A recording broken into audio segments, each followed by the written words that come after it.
So what's the topic today, Johan?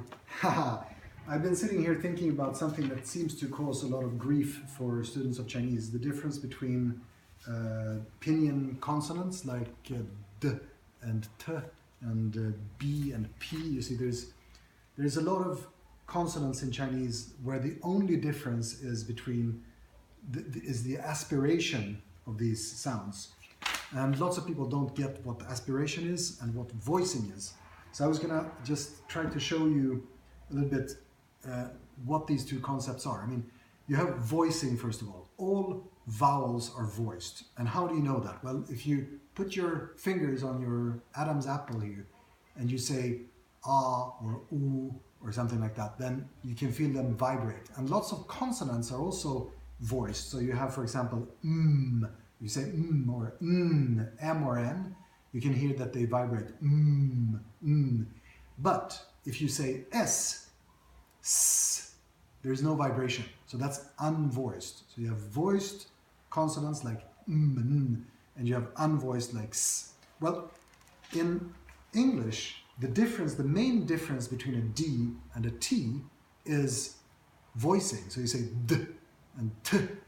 And if you hold your paper up in front of your mouth like this, you can see the other thing, which is aspiration. And that's almost the same in English. It's d, t. You see, the paper moves. There's a breath of air that's called aspiration.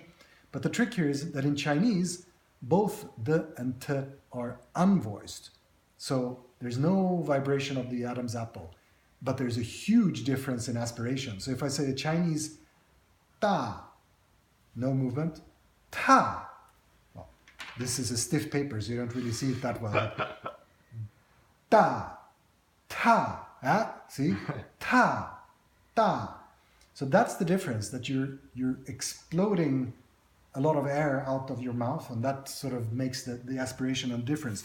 So why is this so difficult to get for foreigners, and why is it so important? Because we're not used to saying ta without any voicing here. Ta, ta.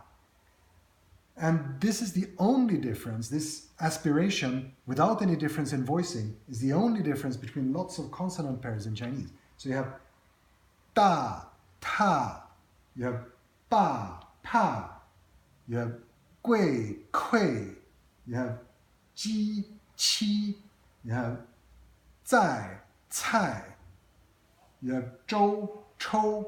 So all of these are only differentiated by aspiration. And this is a tricky thing with Pinyin, because in Pinyin you spell these sounds with a D. I've written this too small, but it's a D for what in International Phonetic Alphabet is actually a T sound. It sounds more like a T, doesn't it?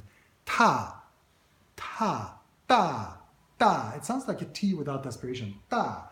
And the T in Pinyin is written T with a little H as a superscript there in International Phonetic Alphabet, which means exactly this aspiration. It's like an H. It is ta. See, ta. So you really breathe out there.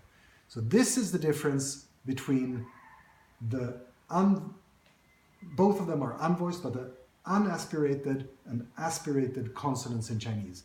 And I've seen lots of places on the web and textbooks and so on where this is actually described wrongly. People actually describe this sound as if it were, kids with a d, but you can hear that sound. It's really vibrates, and that makes you sound like an American or a Frenchman or a Swede, but not a Chinese person. So forget your voicing and just focus on aspiration here.